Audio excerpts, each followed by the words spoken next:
history is often written in broad strokes. We talk about the liberation of the camps as a singular, triumphant moment.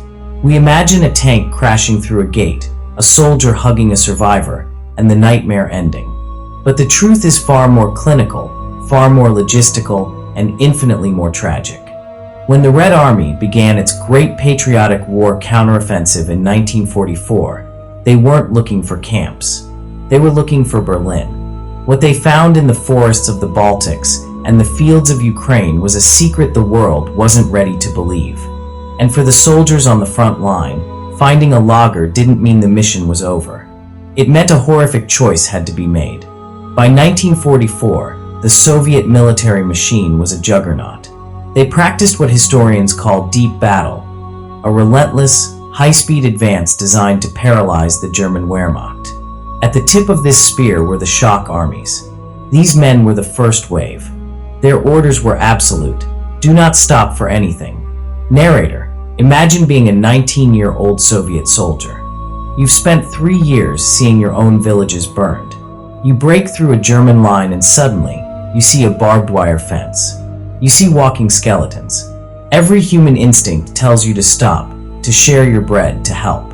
But you can't. If the first wave stopped to manage the humanitarian crisis of the Holocaust, the momentum of the entire front would collapse. The Germans would have time to regroup, dig in, and kill thousands more in the next battle. The shock army signaled the location to the rear and kept driving west. It was a cold, mathematical necessity that saved the war, but it left the survivors in a terrifying limbo for hours, or even days longer. We often focus on names like Auschwitz or Majdanek, but these weren't just camps, they were entire industrial systems. Take Herzogenbusch or Vivra. These were relatively small sites. Yet Vivra alone had 25 subcamps scattered across Estonia. When the Red Army moved through, they weren't finding one gate to open. They were finding dozens of isolated clusters of suffering. The conditions inside were a lottery of horror. Some inmates were kept healthy because they had technical skills the Nazis needed for the war effort. But in the next barracks, you'd find the Muselmanner. This was a camp term for those who had reached the final stage of emaciation.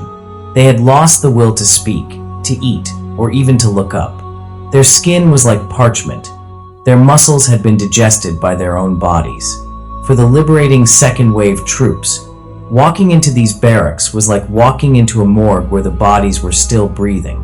When the second wave finally arrived, the doctors, the cooks, the logistics officers, they were met with a medical reality they were totally unprepared for.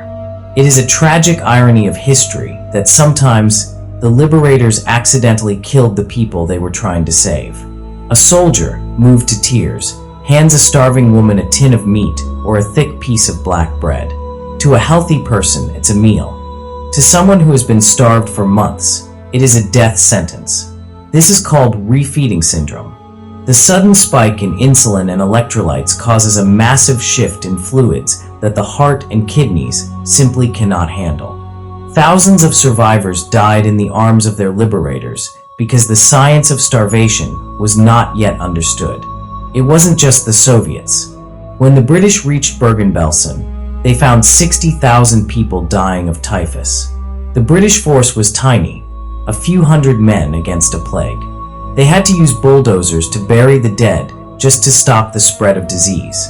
It was a triage of the damned. So, we return to the question. Did the Red Army do enough? Did the Allies do enough? If you look at the numbers, the answer is a heartbreaking no. Thousands died after liberation. The resources were stretched thin. The doctors were exhausted. The war was still raging just a few miles away. But as we look back from 2026, we have to recognize the context.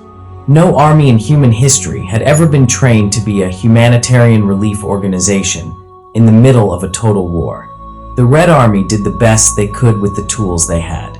They provided the first baths, the first clean clothes, and the first hope these people had seen in years.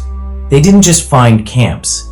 They found the limit of what human beings can endure, and the limit of what a liberating army can actually fix.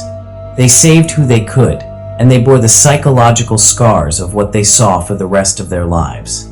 Because in the end, when you find a nightmare of this scale, there is no such thing as enough.